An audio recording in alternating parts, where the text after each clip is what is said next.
get my lips. I wanna lose them. It was 1932. Harry Wolff Jr. was anything but secure. The Depression had wiped out his father's savings. He quit school and went to work for a department store, cleaning toilets, shining the brass plates on the fire hydrants outside, and shoveling coal for a total of $100 a week. Harry developed a side hustle too, bouncing at venues like fancy restaurants and gambling dens. Nobody else would work at those jobs. But he wanted more out of life than the $14 a week the WPA was offering. Fast forward. It's 1942, now married with 2 boys. Harry stayed in Evanston, Illinois, where he supported the war effort by volunteering to be the block warden as part of the Office of Civilian Defense. By the time the first meeting was over, Harry had launched a Red Cross knitting circle, a tin can collection brigade, and an organization to assist the Women's Defense Corps of America in entertaining servicemen. And he wore a green suit and smoked a cigar. Politically engaged since his youth, Harry eagerly attended the 1944 GOP convention in Chicago. His candidate, however, lost. In 1946, Harry got hired by a jewelry chain based in Washington, D.C. But Harry had outgrown the role of salesman. He was now in New York and Chicago on weekends, pitching marketing strategies to packed hotel ballrooms. He even set up TVs in the front of his stores so folks could watch the wildly popular Milton Berle show on Tuesday nights. It worked.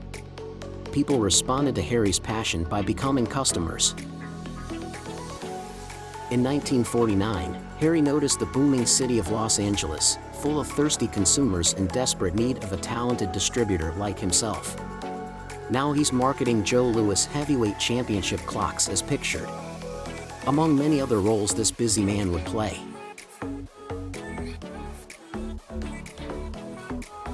Turns out Harry could cook well enough to be selected by Sunset Magazine as one of their chefs of the West for his recipe, Pheasant à la Hirschla, a culinary treat mixing bacon drippings, onion, and Cumberland sauce. And the prize? A chef's cap known as the High White Topper of the Order. Harry was thrilled. In 1964, Harry and Virginia hopped on the SS Mariposa for a 3-month tour of the South Pacific, including Tahiti and New Zealand, then Sydney, Australia. They then boarded Lloyd Triestino's Galileo Galilei. This voyage took them to Singapore, and then Bangkok, and then Hong Kong, and finally to Tokyo. Since Pan Am has yet to confirm our trip to the moon, we made reservations for a trip around the world. 9,331 miles by railroad, from London to Hong Kong. We leave Victoria Station and then Paris, where we board the Trans-Siberian Railroad, onto West Berlin, Warsaw, Moscow, Irkutsk, Siberia, and then Ulaanbaatar, Mongolia, where we change to the Orient Express at Datong, China, and then to Peking, Canton, Shanghai, and finally then Hong Kong. Deluxe hotels throughout, 23 people and a tour leader who will be with us the whole time, in case we have questions. Private compartments for part of the journey, but in China, 4 people to a compartment. Sounds interesting. Foreign Policy Association, a sort of national student council for grown-ups who want to channel their inner congressman. Our world continues to shrink. Over there becomes right here. Decisions that formerly could be put off have to be made now. The Foreign Policy Association of Leisure World hopes to help you understand. Please return the envelope with your dues. Harry Wolff, President. Harry and Virginia often communicated with world leaders, and not just to say hi, but to engage on the issues of the day. In the late 80s, Harry became a political journalist, writing for the Heritage Report. He even traveled to Austria to interview Bruno Kreisky, the Austrian chancellor, about his views of Kurt Waldheim.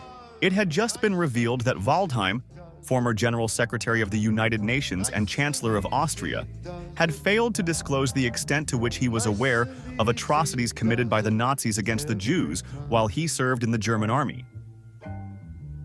Dear Mr. and Mrs. Wolff, I, of course, am happy to hear that former Chancellor Bruno Kreisky has a good opinion of me, but he would not be a suitable mediator. He was right about Waldheim, but he was too abrasive in his dealings with Israeli leaders. Warm regards, Abba Eben. While Harry pursued a general interest in politics, his particular focus was Israel. Harry and Virginia had compiled a collection of letters from the original signers of Israel's Declaration of Independence. These letters contained the author's feelings about the historic signing. Harry sent the collection to various synagogues, museums, libraries, schools, and even Chancellor Kreisky, who put them in his archives. But Harry most of all wanted his unique collection to reach the top of the Israeli political establishment. To that end, he reached out to the esteemed Israeli diplomat and scholar, Abba Eben, who had served as foreign minister for Golda Meir and ambassador to both the United States and United Nations. The author of 15 books, Eben spoke 7 languages and served in the Knesset. When Eben did not respond, Harry reached out to Israel's then First Lady, Ara Herzog, who was also Eben's sister-in-law. Harry's letter was a master class in persuasion. He opens with disarming flattery, "Your most impressive life." Next, his product, Israel's most important historical document. Then, the prestige of Eben, the chosen one, whose resume made him the proper guardian for this national treasure. For context, he casually, "I don't mind telling you," mentions how other lesser institutions were grateful to participate. Finally, the conundrum to be resolved, Harry's 3 letters to Eben had gone unanswered. Leading to the close, Harry graciously gives everyone an out by suggesting the only face-saving possibility: Eben must have fallen ill. It worked. Within a week, Harry heard from Ms. Herzog and Ambassador Eben, who excused his inaction not on illness but his frequent journeys to the United States. No worries, order was restored. Harry and Virginia's persistence paid off. The signers of Israel's Declaration of Independence had finally found a forever home at the Museum of Israel.